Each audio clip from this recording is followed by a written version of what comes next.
जो माइक की व्यवस्था देखते हैं उनको तकलीफ हो रही है। దయవుంచి అక్కడ ఉన్నటువంటి వారందరూ కూడా కాస్త ఒక అడుగు వెనక్కి వెళ్ళినట్లయితే మైక్ సిస్టమ్ పనిచేస్తుంది. మీ అత్యుత్సాహంతో ఈ సభకి మీరు భంగం వాటిల్లకుండా దయవుంచి దీన్ని విజయవంతం చేయవలసిందిగా అభ్యర్థిస్తున్నాము. పోలీసులు కాస్త చూడండి. आपका उत्साह, आपका जोश, ये सब मुझे मंजूर है, लेकिन अगर आप थोड़ा जहां है वहीं रुक जाइए। देखिए वहां दूर दूर तक लोग खड़े हैं, वो शांति से सुन रहे हैं, और आप यहाँ आगे इतना गड़बड़ क्यों कर रहे हो भाई? आपका प्यार मेरे सर आंखों पर। మీ యొక్క అభిమానానికి నేను కృతజ్ఞుడిని. కానీ మీరు కాస్త ఈ సభకి భంగం వాటిల్లకుండా ఎవరికి ఇబ్బంది కలిగించకుండా ఒక అడుగు వెనక్కి వెళ్ళినట్లయితే ఈ సభను విజయవంతం చేసుకున్న వాళ్ళమవుతాం. कल ही देश में लोकसभा चुनाव का बिगुल बजा है, और आज मैं आप सबके बीच आंध्र प्रदेश में हूं, यहां मुझे कोटप कोंडा से ब्रह्मा, विष्णु और महेश तीनों का आशीर्वाद मिल रहा है। त्रिदेवों के इस आशीर्वाद से हमारी सरकार के तीसरे कार्यकाल में देश और भी बड़े निर्णय लेगा। आप सब देखिए, ये संयोग देखिए, इस बार चुनावों के परिणाम 4 जून को आने वाले हैं। अब पूरा देश कह रहा है 4 जून को 400 पार। विकसित भारत के लिए 400 पार, विकसित आंध्र प्रदेश के लिए 400 पार। नालगो वंदलो दाटाली एनडीए की ఓటు వేయాలి. ఆంధ్ర రాష్ట్ర కుటుంబ సభ్యులందరికీ నా నమస్కారాలు అని తెలియజేస్తూ, నిన్ననే ఎన్నికల షెడ్యూల్ రావడం జరిగింది. వచ్చిన వెంటనే నేను ఇవాళ ఆంధ్ర రాష్ట్రానికి వచ్చాను. ఇక్కడ నేను కోటప్పకొండ దగ్గర బ్రహ్మ, విష్ణు, మహేశ్వరుల యొక్క ఆశీర్వాదం లభిస్తున్నట్టుగా నేనైతే భావిస్తున్నాను. ఈ ముగ్గురు ఆశీర్వాదం కూడా మరోసారి అంటే ముచ్చటగా మూడోసారి మనం అధికారంలోకి వచ్చి దృఢమైనటువంటి నిర్ణయాలు తీసుకునేటువంటి అవకాశాన్ని మనం హస్తగతం చేసుకోబోతున్నాం. ఒక్కసారి ఆలోచించండి, ఇది ఎంత ఆశ్చర్యకరమైనటువంటి విషయమో. ఈసారి ఎన్నికల యొక్క ఫలితాలు జూన్ 4వ తారీఖున రాబోతున్నాయి. అంటే జూన్ 4వ తారీఖున వచ్చేటువంటి ఫలితాలు ఎన్డీఏ కూటమికి 400 పైచిలుకు సీట్లని ఇవ్వబోతున్నది అని చెప్పి మనం గ్రహించాలి. అంటే అభివృద్ధి చెందినటువంటి భారతదేశం కావాలి అంటే 400 సీట్లు మనం దాటాలి.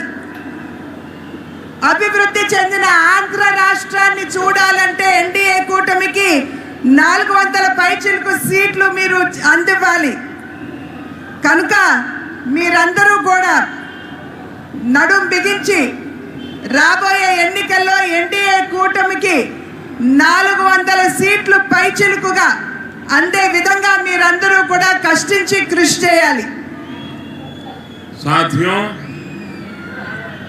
हमारा एनडीए गठबंधन रीजनल एस्पिरेशंस और नेशनल प्रोग्रेस दोनों को साथ लेकर चलता है। इस चुनाव में बीजेपी के सहयोग हमारे साथी लगातार बढ़ रहे हैं। एनडीए की ताकत बढ़ रही है। चंद्रबाबू नायडू और पवन कल्याण दोनों लंबे समय से आप लोगों के हक के लिए, आंध्र के विकास के लिए दिन रात आपके लिए काम करते रहे हैं। एनडीए का लक्ष्य है विकसित भारत के लिए विकसित आंध्र प्रदेश का निर्माण। आंध्र प्रदेश में एनडीए की डबल इंजन सरकार होने से यहां के विकास को और गति मिलेगी। ఎన్డీఏ కూటమి ఏదైతే ఉన్నదో ప్రాంతీయ భావాలతో పాటు జాతీయ యొక్క భావాల్ని కూడా కలుపుకుంటూ అడుగు ముందుకు వేస్తుంది అని చెప్పి మనం అందరం కూడా ఇక్కడ గమనించాలి. ఎన్డీఏ కూటమిలో వచ్చి చేరేటువంటి భాగస్వాముల యొక్క సంఖ్య పెరగడంతో ఎన్డీఏ కూటమి బలం పుంజుకుంటున్నది. చంద్రబాబు నాయుడు గారు కావచ్చు, అదేవిధంగా పవన్ కళ్యాణ్ గారు కావచ్చు, వారిరువురు కూడా చాలా సమయం, చాలా కాలం పాటు ఆంధ్ర రాష్ట్ర వికాసానికి వారు చేసినటువంటి కృషిని మనం ఖచ్చితంగా దాన్ని గమనించవలసినటువంటి అవసరం ఉన్నది. ఎన్డీఏ కూటమి యొక్క లక్ష్యం ఒక వికసిత భారతదేశం, అంటే అభివృద్ధి చెందినటువంటి భారతదేశం. అభివృద్ధి చెందినటువంటి భారతదేశాన్ని కనుక మనం లక్ష్యంగా తీసుకున్నట్లయితే ఆంధ్ర రాష్ట్ర అభివృద్ధి కూడా అంతే మనకి ప్రాముఖ్యం అని చెప్పి మనమందరం కూడా గుర్తించాలి. కనుక ఆంధ్ర రాష్ట్రంలో ఎన్డీఏ డబుల్ ఇంజిన్ ప్రభుత్వం, అంటే కేంద్రంలో ఎన్డీఏ, అదేవిధంగా ఆంధ్ర రాష్ట్రంలో కూడా ఎన్డీఏ ప్రభుత్వం ఉండవలసినటువంటి ఆవశ్యకతను గమనించండి. साथियों, केंद्र की एनडीए सरकार गरीब की सेवा करने वाली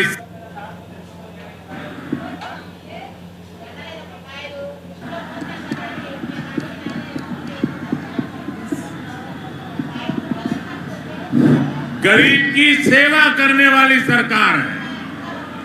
गरीब की चिंता करने वाली सरकार है। हमारी सरकार के 10 साल में 25 करोड़ लोग गरीबी से बाहर निकले हैं। पूरी दुनिया में एनडीए सरकार के विकास कार्यों की चर्चा हो रही है। एनडीए सरकार ने आंध्र प्रदेश में गरीबों को पीएम आवास योजना के करीब 10 लाख घर दिए हैं। यहां पलनाडु में गरीबों को करीब 5000 पक्के घर बनाकर दिए गए हैं। जल जीवन मिशन के तहत आंध्र प्रदेश के करीब 1 करोड़ परिवारों तक नल का कनेक्शन पहुंचा है। आयुष्मान भारत योजना के तहत यहां 1.25 करोड़ से ज्यादा गरीबों ने अपना मुफ्त इलाज कराया है। आज एनडीए सरकार की वजह से या पलनाडु के 5 लाख से ज्यादा जरूरतमंदों को मुफ्त राशन भी मिल रहा है। हमारी सरकार किसानों की छोटी छोटी जरूरतों को भी ध्यान रख रही है। पीएम किसान सम्मान निधि के तहत या पलनाडु के किसानों को 700 करोड़ रुपए से ज्यादा दिए गए हैं।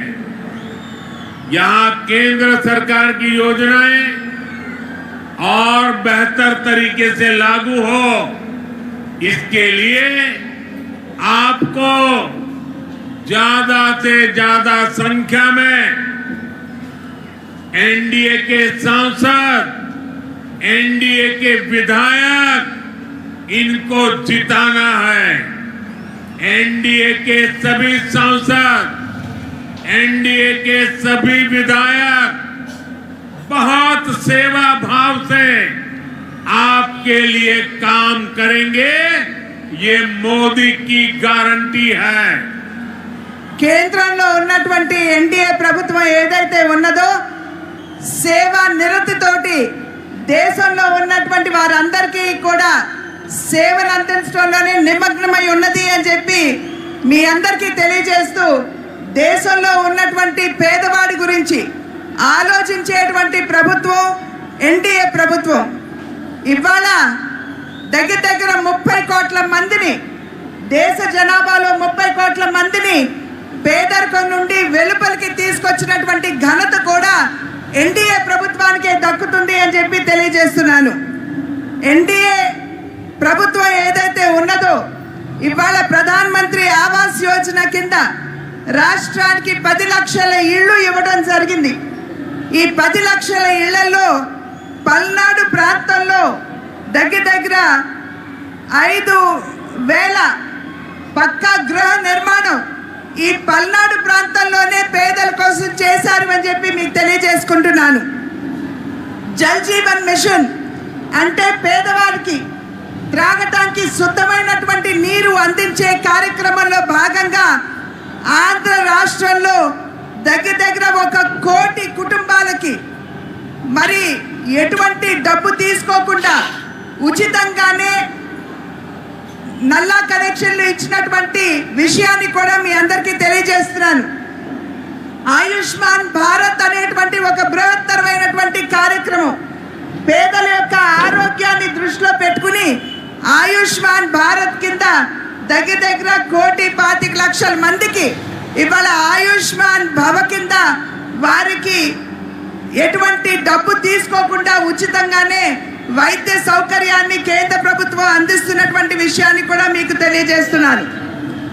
ఇవాళ ఆంధ్ర రాష్ట్రంలో చిన్న సన్నకారు రైతులు ఎవరైతే ఉన్నారో వారందరికీ కూడా కిసాన్ సమ్మాన్ నిధి కింద 700 కోట్ల రూపాయలు ఆంధ్ర రాష్ట్రంలో ఇవ్వడం జరిగింది. ఇది ఈ రకమైనటువంటి కార్యక్రమాలు ప్రజా సంక్షేమానికి, అభివృద్ధికి పెద్దపీట వేసే కార్యక్రమాలు మనం ఇక్కడ నిర్విఘ్నంగా జరుపుకోవాలంటే పెద్ద సంఖ్యలో ఎన్డీఏ పార్లమెంట్ సభ్యుల్ని